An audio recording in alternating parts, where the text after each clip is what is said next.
ठीक आ गया है और 1 अप्रैल 2024 से इनकम टैक्स डिपार्टमेंट ने आईटीआर के फॉर्म्स हैं वो लाइव कर दिए हैं। आईटीआर 1, 2, 4 और 6 है, यही फॉर्म्स इनकम टैक्स डिपार्टमेंट ने अभी तक लाइव किए हैं।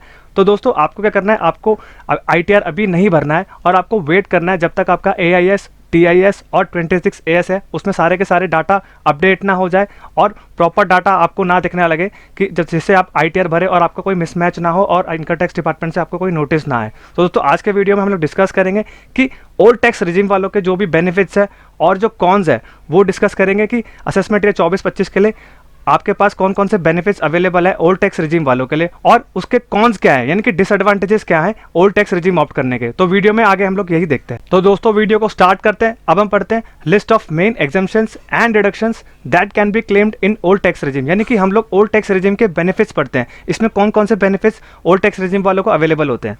अब पहला है आपका leave travel allowances exemption which is currently available to salaried employees twice in a block of 4 years, यानी कि आपको जो लीव ट्रैवल अलाउंसेस का जो एग्जेम्पशन मिलता है वो आप क्या कर सकते हैं, सैलरी एम्प्लॉय वालों को मिलता है, वो आप 4 साल के टेन्योर में आप 2 बार उसका क्या है एग्जेम्पशन ले सकते हैं। तो पहला बेनिफिट तो ये हो गया लीव ट्रैवल अलाउंसेस का, आप क्या कर सकते हैं एग्जेम्पशन क्लेम कर सकते हैं 4 साल में 2 बार। नेक्स्ट आपका आता है house rent allowance. House rent allowance क्या होता है, सैलरी पर्सन को मिलता है। ये क्या होता है, ये सैलरी का पार्ट होता है। इसमें आप 2 तरीके से कर सकते हैं, या हाउस रेंट का अलाउंसेस का आप उसमें ले सकते हैं पर जो एचआरए का कॉलम होता है, और उस क्या कर सकते हैं 80GG में आप क्या कर सकते हैं इसका डिडक्शन क्लेम कर सकते हैं। दोनों में से आप एक क्लेम कर पाएंगे। नेक्स्ट आपका आता है स्टैंडर्ड डिडक्शन। ये आपका स्टैंडर्ड है, ओल्ड टैक्स रिजीम में भी 50,000 मिलेगा और न्यू टैक्स रिजीम में भी आपको क्या है कि स्टैंडर्ड डिडक्शन का बेनिफिट सैलरी एम्प्लॉय को 50,000 का मिलेगा। नेक्स्ट आपका आता है डिडक्शन जो है आपके 80TTA और 80TTB में। 80TTA में क्या होता है, आपको बैंक इंटरेस्ट का जो भी आपको बेनिफिट मिलता है, यानी कि आपको जो बैंक से जो इंटरेस्ट मिलता है 10,000 तक का, उस पर क्या होता है 80TTA का आप डिडक्शन क्लेम कर सकते हैं। पहले आपको अदर सोर्सेज की इनकम में जाएगा, फिर बाद में आप क्या करेंगे 80TTA में उसका डिडक्शन क्लेम कर लेंगे। नेक्स्ट आपका आता है 80TTB है। 80TTB में क्या होता है, वो सीनियर सिटीजन्स को मिलता है या उनका कोई FD का इंटरेस्ट, बैंक इंटरेस्ट अगर वो आ रहा है तो 80TTB में आप डिडक्शन क्या कर सकते हैं 50,000 तक का क्लेम कर सकते हैं।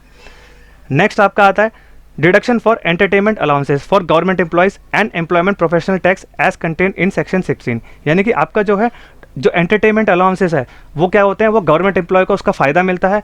और क्या होता है आपके जो प्रोफेशनल टैक्सेस है उसमें वो क्या होता है आप डिडक्शन क्लेम कर सकते हैं अंडर सेक्शन 16 के अंदर। यानी कि क्या होता है पहले आपको प्रोफेशनल टैक्स पे करना पड़ता है, फिर उसके बाद क्या होता है आपको डिडक्शन अंडर सेक्शन 16 एक कॉलम आता है, उसके अंदर आपको उसकी क्या है डिडक्शन मिल जाती है। नेक्स्ट आपका आता है interest on housing loan. Housing loan का इंटरेस्ट क्या होता है, इसमें 2 फायदे होते हैं आपको कि ये क्या होता है प्रिंसिपल पोर्शन जो होता है आपका हाउसिंग लोन का, उसकी डिडक्शन आप 80C में ले जा सकते हैं, उसको आप क्लेम कर सकते हैं 1.5 लाख तक।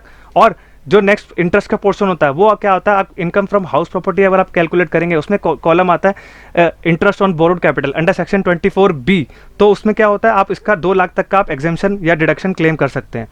नेक्स्ट आपका आता है आपको फैमिली पेंशन क्या है, वो आपको 15,000 प्लस 1/3 ऑफ सैलरी, जो भी आप सैलरी या पेंशन जो भी आपका लोअर होगा उसका आपको क्या होगा डिडक्शन मिल। नेक्स्ट आपका आता है आपका कोई मेडिकल इंश्योरेंस है। मेडिकल इंश्योरेंस अगर आपको क्लेम करना है तो आप क्या करना है, आपको ओल्ड टैक्स रिजीम ऑप्ट करना है, उसकी आपको जो है डिडक्शन मिल जाएगी। अगर आपने 25,000, 50,000 और 75,000 और लाख तक भी मिल सकती है, तो आपका जैसा भी आपका अगर आपने अपने लिए और सेल्फ के लिए और अपने फैमिली के लिए लिया है, यानी कि खुद के लिए, सेल्फ के लिए और अपने बच्चों के लिए लिया है, तो आपकी 25,000 तक रहेगी। और सीनियर सिटीजन्स के लिए तो 50,000 जो भी आपकी डिडक्शन है वो क्लेम कर सकते हैं। नेक्स्ट आपका आता है आपको क्या करना है डिसेबिलिटी बेनिफिट्स में मिलते हैं 80D और 80DDB के अंदर। हैंडीकैप पर्सन है और आप कोई भी किसी का मेडिकल इंश्योरेंस दे तो 80D और 80DDB में वो भी कवर्ड होता है, वो उसकी डिडक्शन भी आपको मिल जाती है। और आपका कोई एजुकेशन लोन है, एजुकेशन लोन कवर्ड होता है 80E के अंदर। क्या होता है आपको, क्या होता है आपका एजुकेशन लोन जब आप स्टार्ट करते हैं पे करना, उसकी जो इंटरेस्ट की जो डिडक्शन है वो आपको 8 साल तक 80E के अंदर, अगर आप कोई स्टूडेंट हैं और एजुकेशन लोन लिया है तो आपको इंटरेस्ट की जो डिडक्शन है वो आपको आपके 80E सेक्शन के अंदर आप डिडक्शन क्लेम कर सकते हैं। और नेक्स्ट आपका आता है डोनेशन टू चैरिटेबल इंस्टीट्यूशन, जो भी आपको 80G के अंदर जो भी डिडक्शन मिलती है वो भी आप क्लेम कर सकते हैं। और आपने कोई इलेक्ट्रल बॉन्ड खरीदा है वो उसकी डिडक्शन भी आप क्लेम कर सकते हैं।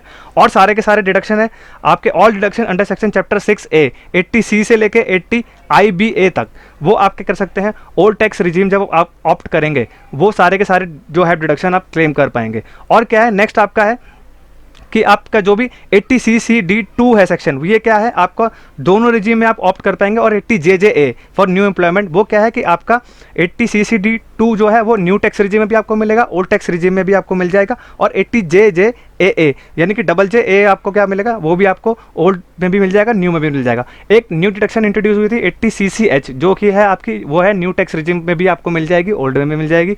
ये है कि आपके जो अग्निवीर में आपने स्कीम में जो कंट्रीब्यूशन किया है उसकी जो है वो आपको क्या है डिडक्शन ओल्ड और न्यू में दोनों मिल जाएगी। तो दोस्तों ये थे फायदे यानी कि ओल्ड टैक्स रिजीम ऑप्ट करने के, जो कि बहुत ही सारे बेनिफिट्स आपके अवेलेबल हैं। आपको अगर आपने ओल्ड टैक्स रिजीम ऑप्ट करिए तो आपको ये सारे के सारे बेनिफिट्स मिल जाएंगे। तो दोस्तों अब नेक्स्ट हम बात करेंगे इसके कॉन्स क्या हैं। तो दोस्तों नेक्स्ट हम बात करते हैं cons of opting old tax regime, यानी कि ओल्ड टैक्स रिजीम ऑप्ट करने के डिसएडवांटेजेस क्या हैं।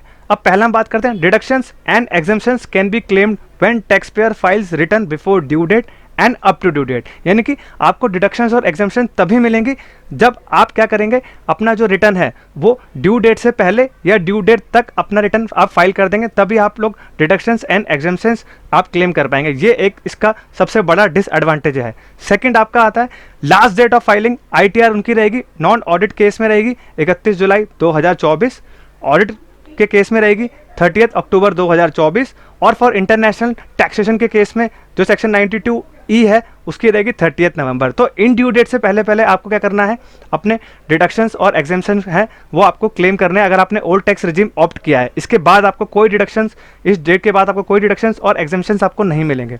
अब थर्ड क्या आता है, थर्ड आता है आपका no option of belated return. आप क्या करना है, आपको कोई भी आपको बिलेटेड रिटर्न का ऑप्शन नहीं दिया जाएगा, यानी कि जो 31 दिसंबर 2024 तक जो आपकी रिटर्न जाती है, बिलेटेड रिटर्न जाएगी मतलब आगे, उसका आपको वो ऑप्शन ओल्ड टैक्स रिजीम में हटा दिया गया है टैक्स पेयर के लिए। अब फोर्थ आपको आता है रिवाइज रिटर्न क्या है, वो भी आप कर पाएंगे अपना ड्यू डेट से पहले पहले कर पाएंगे, आपको ड्यू डेट के बाद रिवाइज रिटर्न करने का ऑप्शन नहीं दिया जाएगा। इनकम टैक्स डिपार्टमेंट ने ओल्ड टैक्स रिजीम वालों के लिए बहुत चालाकी से खेला है। तो दोस्तों यही थे advantages and disadvantages of opting old tax regime. फायदे बहुत है, नुकसान थोड़े कम है। तो आप अपने क्या करना है, आपको केयरफुली अपनी इनकम के हिसाब से अपना टैक्स कैलकुलेट करना है ओल्ड टैक्स रिजीम के हिसाब से और न्यू टैक्स रिजीम के हिसाब से, जो आपको बेटर लगेगी, जो आप जिसमें आपका सबसे ज़्यादा टैक्स बचेगा वही आपको रिजीम चूज़ करनी है। अगर आपको डिस्क्रिप्शन में मैं उसका लिंक दे दूंगा कि जहां मैंने सिखाया है कि आपको ओल्ड टैक्स रिजीम और न्यू टैक्स रिजीम कैसे ऑप्ट करनी है और कैसे कैलकुलेट करना है अपना टैक्स। तो ये वीडियो का लिंक मैं जो है डिस्क्रिप्शन में दे दूंगा, वहां से पहले आप अपना टैक्स कैलकुलेट करेंगे। फिर क्या करना है, आपका जो भी टैक्स कम आएगा, जिस रिजीम में भी कम आएगा, वो रिजीम आपको ऑप्ट करनी है। पहले वो वाला वीडियो देखेंगे, फिर इसके बाद ये वाला वीडियो देखेंगे, जिससे आपको पूरा का पूरा क्लियर हो जाएगा आपको कौन सी रिजीम ऑप्ट करनी है। तो दोस्तों अगर ये वीडियो इन्फॉर्मेटिव लगी हो तो चैनल को लाइक, सब्सक्राइब और शेयर करिए और बेल आइकन भी प्रेस कर दीजिए, जिससे कि मैं आपके लिए ऐसे इन्फॉर्मेटिव वीडियोस लेके आता रहूं और इंपॉर्टेंट वीडियोस लेके आता रहूं, जिससे कि आप अपना टैक्स रिजीम प्रॉपर ऑप्ट कर पाएं। एंड दोस्तों नियर फ्यूचर में इनकम टैक्स GST, टैली और TDS से रिलेटेड कोर्सेज लॉन्च करने जा रहा हूं, जो कि बहुत ही रीजनेबल चार्जेस में आपको अवेलेबल हो जाएंगे। Thank you very much.